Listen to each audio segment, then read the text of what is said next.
Sam. I'm based at the Royal Conservatoire of Scotland, where I'm associate head of the undergraduate music degree. And yeah, what I'm going to try and do is having listened very carefully to the presentation and the discussions, is to think about and summarise some of the big issues that have emerged, not just on the Padlet board today, but more generally over the course of the collaborative cluster too. We came into this calendar year as a cluster team with our eyes very much wide open to the challenges that the role of program leader brings. But if you were with us back in January, then you'll remember that we were also very determined to foreground the opportunities and, frankly, some of the joys, the pleasures that come with being a program leader. And some of those joys have ended up on the Padlet board. It seems fitting to me that as I prepare to start examining our students' final recitals from Monday, and yes, that will involve being on campus, listening to live music in a concert hall, having face-to-face conversations with my colleagues, it does seem fitting to be reminded that we're not alone as we think. But please do go and have a really good read of the Padlet. That will give you a much richer picture than my quick summary. However, there are some things that I picked up. So some of the joys of being a program leader. Students come through as a huge theme, if not the dominating theme. And this very much chimes with some research I did a couple of years ago with Alison Nimmo. So seeing students flourish, seeing them grow, seeing them develop as independent thinkers, seeing the successes that they have, even if that's only virtually at the moment, and also receiving positive feedback from the students. Having autonomy in a role also seems to bring joy when that is possible, but it's also a challenge when one feels restricted by not having the autonomy to flourish in one's role. So what do I mean there? Challenges, things like leading without authority, that old humbug of being a task manager but not a line manager, finding ways of doing program evaluation in an authentic and meaningful way. And if you're struggling with any of those things, then do have a look back at some of the think pieces from our first cluster back in 2018-19, because some of those think pieces addressed these very challenges. We also talked in my breakout group, as I'm sure you did in yours, about the leadership skills or the personal attributes that are required to be an effective program leader. Things like being able to see the bigger picture, as well as the minutiae, the wood and the trees, having confidence in your own ideas and your own ability to problem solve, protecting time in order to be an effective leader, in much the same way as we expect our students to be reflective practitioners, to be able to manage their own time. And sometimes this even means doing less of the things that we probably love, like teaching. It really is very difficult to be simultaneously on the balcony and on the dance floor. But less depressingly, maybe having a good understanding of what activities add less value to your role and trying to find ways of spending less time on those things, or even ideally automating them.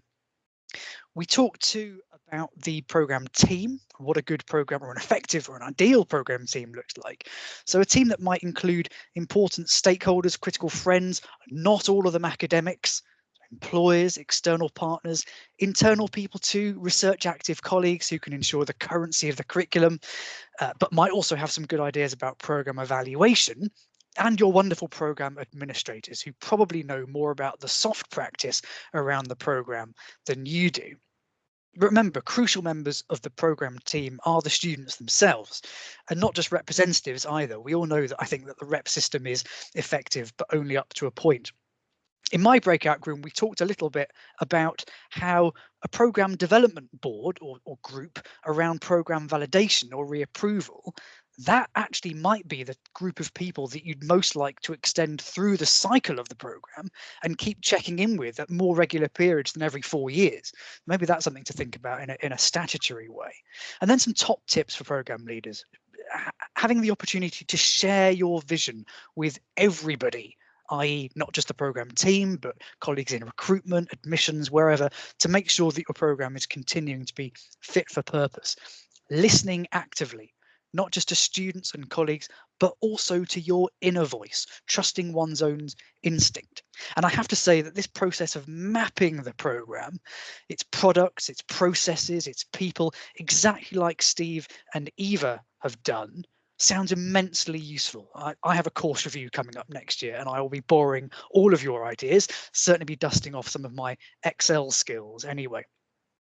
And I want to finish, if I can, if you'll allow me to, with a personal reflection inspired by a conversation again in my breakout group. It's ultimately a positive one, but it has the balance of challenge too. So I hope it chimes with some of you. Like many of you, I'm sure, I've had some really bad days over the last 14 months. I've had to work harder than at any other point in my career, I think. You know, leading a program requires us to pick up a lot of the domestic labor of an institution. Certainly felt that weight on my shoulders. I've barely done a scrap of research. Weeks have gone by where I haven't taken my viola out of its case. I did last night, actually. It was bloody awful. Wish I hadn't.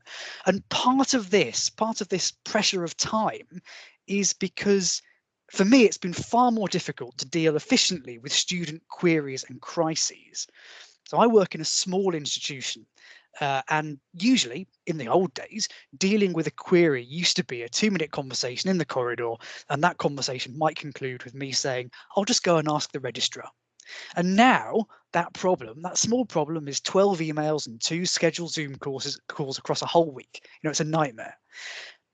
But this has also radically increased the number of executive decisions that I've had to make. And here's the good bit. I've been allowed to. I've even been encouraged to. And even on those rare occasions when I've got it wrong, and I have, I've been supported, not punished. And new practices and new policy interpretations have emerged from all of that, from the bottom up. Now, this summer at RCS, we are writing our new learning and teaching strategy. And the deputy principal, who's leading on this, has simply said, I want to write a strategy that describes all of the amazing things that we've done over the past year, and that suggests ways of continuing that trajectory. I don't want it to set out change for change's sake. We've had 10 years of change in 12 months, as you all know. And once we've done that, the document will end. No padding. Well, maybe there'll be a nice front cover with a picture of a photogenic actor, but you know what I mean. And so it turns out I'm not alone as I think. My bottom-up decisions are the new strategy. Who'd have thought it? So I've written a think piece about my recent experiences, and that's going up on the QAA website. A few of you have also written think pieces for us. And if you're interested in sharing a case study about aspects of your own program leadership, please do get in touch. And most of all, for those of you who've been involved in the action learning sets, I really hope that you continue to build networks with people, not just in your own university, but from across the sector. Martha, over to you.